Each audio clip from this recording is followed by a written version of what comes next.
Lux Paris, Made in Paris. Hugo Lussato, bonjour. Bonjour Karine Verniol. Vous êtes cofondateur de Wistiki avec vos deux frères et vous venez de lancer le porte-clés designé par ça. Enfin, c'est un peu plus qu'un porte-clés. C'est justement ce qui va vous éviter de perdre les clés et puis tout le reste. Ça s'appelle Voilà, tout simplement. Présentez-nous Voilà. Exactement. Pour vous présenter Voilà, Karine Verniol, je pense que vous connaissez autour de vous des gens qui sont un petit peu tête en l'air, des gens qui perdent leurs affaires. Voilà. Et bien en fait, c'est le cas de mes deux frères et moi. On est un petit peu tête en l'air. Et puis on s'est rendu compte qu'il y avait beaucoup de gens qui étaient tête en l'air.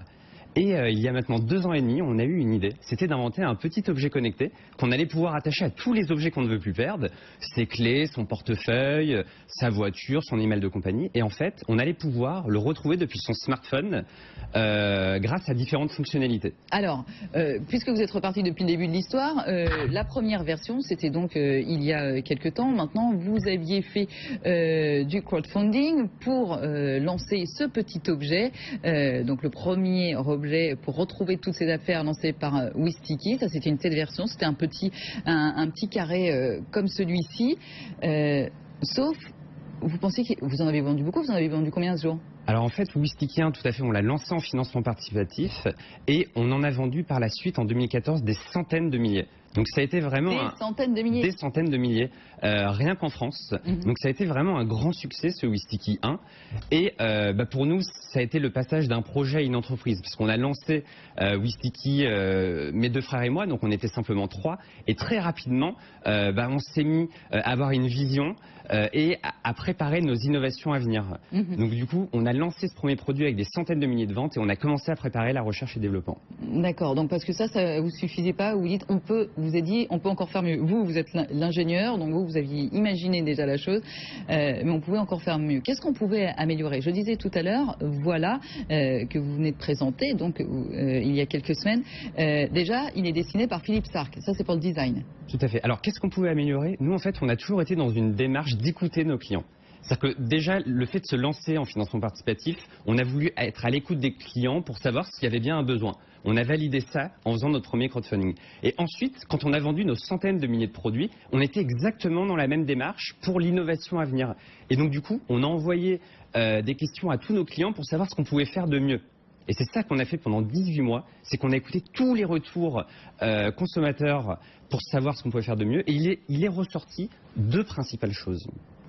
La première, c'est que nos utilisateurs voulaient avoir des produits qui soient designés avec une forme particulière selon leur usage. Voilà. C'est-à-dire que, par exemple, si vous avez, par exemple, plus envie de perdre votre portefeuille, vous allez avoir envie d'avoir un tracker qui soit très fin. Donc comme une carte de crédit. Exactement. Et c'est le premier élément de la gamme que nos utilisateurs nous demandaient. Deuxième chose, si jamais, par exemple, vous avez plus envie de perdre votre chat, vous avez envie de mettre un petit médaillon à votre animal de compagnie, qui soit tout petit, que ce soit la forme d'un médaillon. C'est le deuxième objet de la gamme qui Mais ils ne sont pas encore sortis, ces deux-là. Exactement. Ces deux-là, ils s'appellent AA et Hopla. Vous les sortirez dans quelques mois. Exactement. Et donc, Voilà, c'est celui du porte-clés. C'est celui du porte-clés qui est sorti le mois dernier, au mois de mai. Et celui du porte-clés, il est parfaitement adapté pour s'intégrer sur le porte-clés. Et ces 3 objets connectés, ils ont été designés par Philippe Starck. Et pourquoi Philippe Starck? C'est justement ce deuxième point que nos utilisateurs nous ont remonté. Nos utilisateurs, ils voulaient avoir des produits dont ils soient très fiers de montrer à leurs amis, parce que quand on met ça devient un accessoire, quoi. Ça devient un accessoire de mode, exactement. Et ça, c'est le deuxième point qui nous a été remonté. Et aujourd'hui, en ayant écouté tous les retours consommateurs de nos clients, on est en train de lancer finalement une gamme d'objets connectés designés par Philippe Starck et toujours made in France. Mais du coup, ça coûte plus cher parce que c'est quand même Philippe Starck, c'est un nom, donc c'est un prix. Alors en fait, il faut savoir que nos nouveaux objets connectés, ils sont cette fois-ci premium. C'est-à-dire qu'en fait, on utilise des matériaux qui sont nobles, on utilise du métal brossé sur la partie... Fabriqué en France d'ailleurs, hein. Oui, tout est fabriqué en France. Donc il faut savoir, j'y reviendrai après sur le fabriqué en France, parce que c'est un point qui est très important pour nous, mais il faut savoir que les matériaux qu'on utilise, sur la partie du corps du produit, c'est du métal brossé. L'embout transparent, en fait, vous voyez apparaître au bout l'antenne du produit qui est en or, et on utilise sur la partie transparente les mêmes matériaux que dans le milieu de la parfumerie. Donc en fait, on s'est approché des meilleurs industriels Et les meilleurs industriels sont d'ailleurs français. Et c'est la raison qui nous a poussé à faire du Made in France. Bayonne, la Somme et le tout est assemblé dans le Nord. Donc en plus, ça fait un petit tour de France pour cette fabrication française. Ça vient de sortir, vous avez déjà des ventes, j'imagine, Hugo Lussato, et surtout, vous voyez à l'international désormais. Exactement. Il faut savoir que ce produit, pourquoi on a mis un petit peu de temps à s'internationaliser? Parce qu'on voulait sortir le produit qui soit parfait. Le meilleur produit. Le meilleur produit. On ne voulait pas internationaliser un produit qui ne soit pas, aux yeux de nos clients, le produit idéal. Donc on a pris un petit peu un petit peu de temps, on a patienté. Et maintenant qu'on a un produit qui correspond exactement aux attentes des clients qui ne veulent plus perdre leurs affaires, on est prêt à se déployer dans le monde entier. Donc on a des pays cibles particuliers. Donc on se déploie en ce moment aux États-Unis, au Japon, au Royaume-Uni, en Allemagne et dans tout le Benelux. Gros succès au Japon? Oui, tout à fait. Gros succès au Japon. C'était une immense joie de pouvoir voir ce succès. On s'est lancé en crowdfunding, comme en France. Sauf qu'au Japon, on a battu le record du crowdfunding japonais. Mais le record tout compris. On a levé 40 millions de yens au Japon. Donc ça a été vraiment un très grand succès. Et les Japonais ont raffolé en fait du côté... Mais vous allez pouvoir leur fournir tout ça? Parce que ça fait 1 million de précommandes? Oui, tout à fait. En fait, en ce moment, on fabrique 4000 produits par jour. Ah oui. Donc on est tout à fait prêt à répondre à la demande importante. Et oui, tout à fait. Les Japonais vont recevoir leurs produits sans problème de délai. Et alors les prochains, on disait, ça sera un peu plus tard dans l'année, et hop là, parce que ce sont les mêmes fabricants ou parce qu'il faut mettre en place tout ça? Comment ça se fait que vous faites un petit décalage? Alors en fait, ce sont exactement les mêmes fabricants, mais simplement, ça prend du temps de développer 3 produits. Et du coup, il faut forcément faire les choses intelligemment. Et la chose la plus intelligente qu'on avait à faire sur le plan industriel, c'était de sortir un premier produit en milieu d'année et les 2 autres en fin d'année. Donc c'est uniquement pour des raisons de temps et pour des raisons industrielles. Des raisons d'industrialisation. Vous avez annoncé aussi il y a peu, ça c'est pour la suite, et pour montrer un petit peu l'essor de Wistiki. D'ailleurs, vous êtes combien chez Wistiki aujourd'hui? Alors aujourd'hui, on est 25. 25, quand vous êtes venu il y a 3 ans, vous étiez 3. Hein. Alors on était 3. En 1 an, on est passé de 3 à 25. Et c'est pareil, quand on parle de Made in France, c'est aussi ça. C'est aussi que mes 2 frères et moi, on a des valeurs. On a des valeurs, on est tous les 3 issus d'écoles de commerce et d'ingénieurs. Et on a bénéficié du système français pendant toutes nos études. Et aujourd'hui, on veut le rendre et on veut créer de la valeur, on veut créer de l'emploi en France. Et notre supply chain aujourd'hui, elle crée plus de 100 emplois en France. Et aujourd'hui, c'est ça qu'on veut, c'est qu'on veut montrer qu'il y a encore de l'espoir. Il y a peut-être 3 millions de chômeurs en France, mais nous, on se dit que si tous les entrepreneurs raisonnent comme nous, et peut-être qu'ensemble, on pourra faire la différence. Mais vous y croyez encore, justement, dans le contexte économique global? J'en parlais à l'instant avec Anne-Laure Constanza de Envie de Fraise, où vous sentez que c'est plus compliqué, que vous avez un petit peu des semelles de plomb là aujourd'hui? Mais bien sûr que oui, on y croit. Il faut être fou pour y croire. Et moi, je vais vous dire, tous ceux qui sont à la recherche d'un emploi, qui n'hésitent pas à en envoyer un email à mon adresse personnelle, qui est h.lussato@wistiki.com. Rejoignez l'équipe Wistiki si vous cherchez un emploi.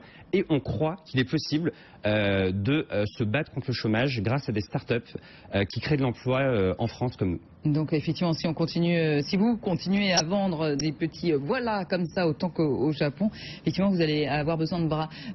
Autre annonce que vous avez faite récemment, c'est cet accord avec Bouygues Télécom. Là aussi, on a vu de plus en plus de grandes entreprises dans tous les secteurs que ce soit s'intéressent aux startups parce que souvent vous allez vite, vous avez de bonnes idées. C'est quoi là l'idée du partenariat? Alors en fait, il faut savoir que Bouygues Télécom est en train de déployer un nouveau réseau en ce moment. Alors il n'est pas encore déployé, c'est en cours de déploiement. Et ce réseau, en fait, c'est un réseau de l'Internet des objets. Et leur objectif, c'est de trouver des partenaires qui vont pouvoir créer des applications sur ce réseau basse consommation. Ce réseau, il va être déployé en fin d'année, mais les applications vont voir le jour à partir de 2017, donc c'est un projet d'avenir. Ce projet d'avenir... C'est du boulot pour vous l'ingénieur là, vous êtes voilà, tout à fait. Donc là en fait, en ce moment même chez Wistiki, on a de nombreux ingénieurs qui travaillent sur ce sujet pour des sorties de produits en 2017 et 2018, donc c'est pour plus tard.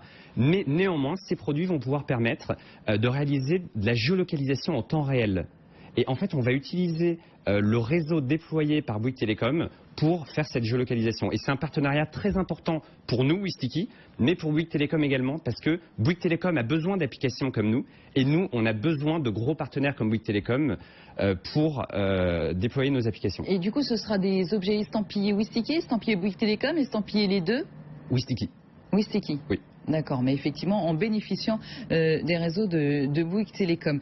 On le disait, les prochains vont arriver en 2016, mais j'imagine que 2017, vous pensez aussi à d'autres choses. Vous n'êtes pas que sur l'histoire de Bouygues Télécom. C'est quoi l'étape d'après, Hugo Lussato? Alors, bon, je vais vous donner quelques petits indices sur notre vision, notre stratégie en interne. Wistiki, on est amené à être un écosystème de produits et de services afin de mettre fin à la perte des affaires dans le monde entier. Ça, c'est notre ADN, c'est ce pourquoi on est né. Et cet écosystème de produits et de services, c'est quoi? C'est différents produits, le voilà, le hop-là, le AA, pour l'année 2016. En 2017 et 2018, des produits qui sont sous la base de réseau LoRa avec des partenaires comme Bouygues Télécom. Et par la suite, notre objectif, c'est d'intégrer toutes ces technologies dans les produits dès leur fabrication. Et aujourd'hui, on est déjà en train de travailler avec des grandes sociétés.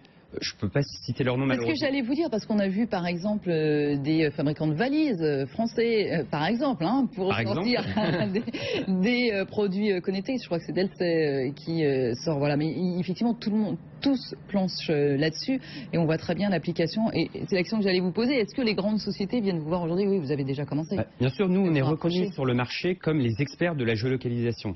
Donc à partir de ce moment-là, des sociétés de la maroquinerie ou bien de la logistique, du transport ou même dans l'élevage parfois, parce que... Ah oui, on peut perdre des bêtes aussi. Ah oui, non mais aujourd'hui, on est positionné sur le B2C.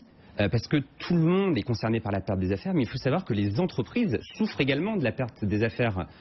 Sur un chantier, par exemple, dans le secteur du bâtiment, eh ben, on peut avoir besoin de retrouver du matériel. Et en fait, ça concerne tout le monde et particulièrement les entreprises. Et notre business model, à horizon 3 ans, est amené à s'orienter vers le B2B. Ah oui, et à s'étoffer de ces propositions-là. Vous disiez, vous l'avez lancé, Hugo Lussato, vous recrutez encore et tout le temps? Quel genre de profil? Nous, on recrute différents profils, en ce moment particulièrement des commerciaux. Pour vendre nos produits en France. Parce qu'on ne l'a pas dit d'ailleurs, là il y avait gros lancement chez Colette, le temple de la tendance à Paris rue Saint-Honoré, mais il est disponible ailleurs. Ah oui, tout à fait. Aujourd'hui, sur le site, bien sûr. Le Wistiki est disponible sur le site internet wistiki.com. Il est disponible chez Colette. On était en avant-première chez Colette. Mais à présent, il est disponible presque partout en France. Fnac, Boulanger, Noroto, Intermarché. Enfin, vraiment, on a un écosystème très complet de partenaires retailers. Et à l'étranger, je parlais de déploiement à l'international, c'est le cas également. Par exemple, on est présent en ce moment chez Walmart, Best Buy aux États-Unis.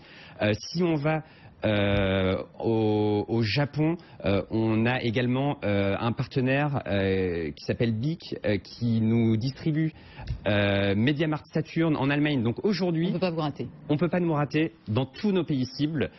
Et on a l'intention de continuer de se déployer aussi rapidement que prévu. Donc tous les commerciaux ultra motivés, tous les ingénieurs qui souhaitent développer des applications, que ce soit développeurs mobiles, iOS, Android, développeurs web ou bien développeurs embarqués côté produit. Enfin, on cherche tout type de profil. Eh bien, allez-y, vous avez entendu le message et j'ai envie de dire, voilà, Hugo Lussato, merci beaucoup à vous, cofondateur de Wistiki.